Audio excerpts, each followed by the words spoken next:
Hi welcome back to my channel. అందరూ బాగున్నారా అండి? మేము కూడా చాలా బాగున్నామండి. మీరు కూడా బాగుండాలని కోరుకుంటున్నాము. ఈరోజు నేను లంచ్లోకి చుక్కాకు పప్పు అనేది చేస్తున్నానండి. నేను ఏ విధంగా ప్రిపేర్ చేస్తానో చూడండి ఫ్రెండ్స్. ఫస్ట్ ఏమో కందిబ్యాళ్ళను ఒక హాఫ్ అన్ అవర్ వరకు నానబెట్టుకోవాలండి. ఈ నానబెట్టుకున్న కందిబ్యాళ్ళలోకి మనము వాటర్ని యాడ్ చేయాలి. వాటర్ని యాడ్ చేసి నెక్స్ట్ చుక్కాకు ఉంటుంది కదండి, చుక్కాకు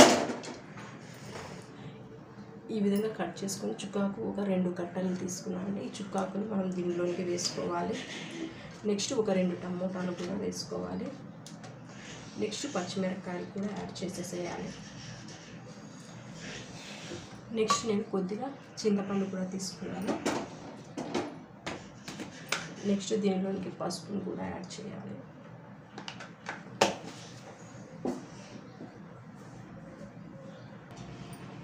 వాటర్ అనేది కొద్దిగా తక్కువైనట్టుందండి.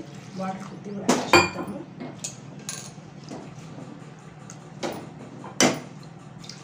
వాటర్ యాడ్ చేసి ఇది పొంగకుండా కొద్దిగా ఆయిల్ను కూడా యాడ్ చేస్తున్నాను. యాడ్ చేసి మనకు దీని మీద కుక్కర్ మూత పెట్టేసి మనం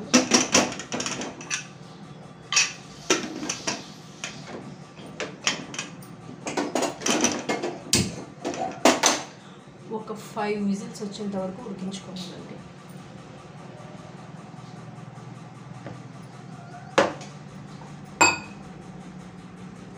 నెక్స్ట్ ఏమో నేను ఇక్కడ మా బాబుకు సబ్బియ్యం గంజి అనేది ప్రిపేర్ చేశానండి. మా బాబుకి హెల్త్ ఏమీ బాగలేకపోవడం వల్ల సబ్బియ్యం గంజి అనేది ప్రిపేర్ చేశాను. పప్పు అనేది రామేసుకున్నానండి. ఇప్పుడు తిరవాత పెట్టాలి. జీలకర్ర, తెల్లవాయి, కరివేపాకు, నెక్స్ట్ జీలకర్ర, ఆవాలు వేసి కుక్కర్ పెట్టి కుక్కర్లోకి ఆయిల్ వేయాలండి.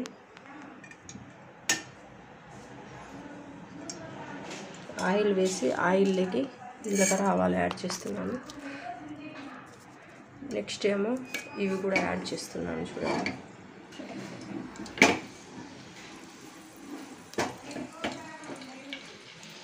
మనము ఈ చుక్కాకు పప్పును తినడం వల్ల విటమిన్ ఏ వస్తుంది, అలాగే ఫైబర్ కూడా వస్తుందండి.